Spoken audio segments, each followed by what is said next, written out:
Joining us now from Denmark is the ranking member of the Senate Foreign Relations Committee, Senator Shaheen of New Hampshire. She just spoke to students at the University of Copenhagen about the importance of America's relationship with that country. Senator, thank you for being with us. I mean, it says everything that you are spending your time in Denmark right now, based around what we're seeing, the hostility from the Trump administration toward Greenland, controlled for a long time by Denmark. What are you hearing there on the ground about fears around where this may be headed?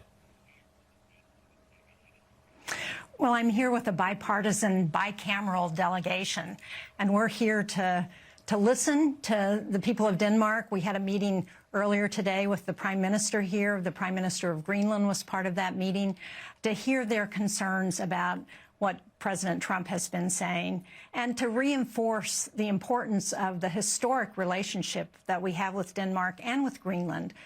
We're all founding members of NATO. Denmark was one of the first countries to recognize the United States back in 1792. We have fought alongside each other in 2 world wars in Afghanistan.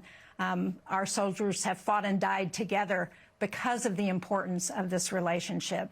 And we are concerned, and what we're hearing from the Danes, what I heard from the students here at the University of Copenhagen, is real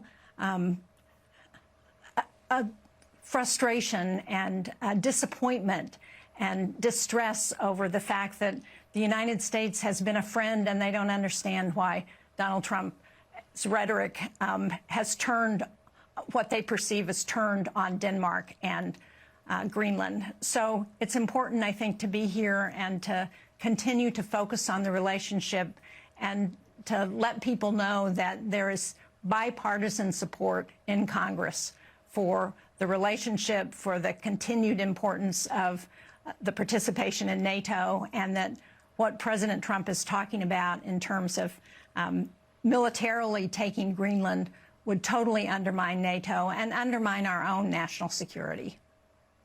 And Senator, as you know, part of what makes this so extraordinarily strange, all of this hostility, is that the Danes have said time and time again, you are an ally. You already have a base on Greenland, United States of America. You can make it bigger if you'd like. You can add another base or a third base. We are allies here, and we're willing to work with you. So what is your sense, then, of why this administration is talking about buying it or taking it by force? I have no idea. And I think the prime ministers of both Denmark and Greenland this morning reiterated that we've had this treaty with Greenland since 1951. We used to have 17 bases there. America closed 16 of those bases. It's very important to have that presence close to the Arctic. We know our adversaries are moving into the Arctic, Russia and China. And what both Greenland and Denmark have said is that they want to partner with us. They're willing to work with us on whatever our interests are. And I think it's been frustrating for everybody who's watching this debate that the White House has not been clearer about what they really want.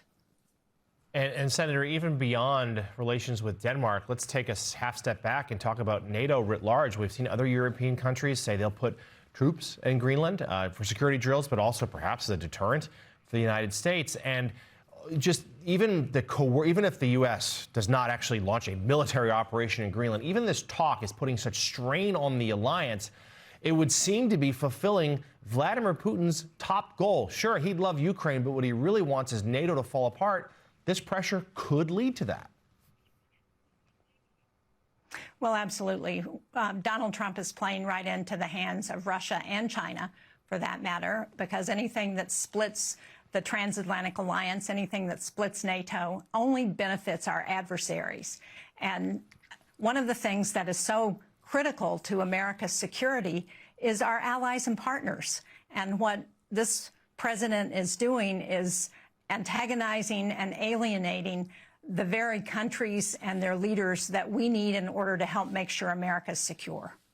Senator, while we have you, would like to turn to another spot on the globe, and that's the ongoing situation in Iran.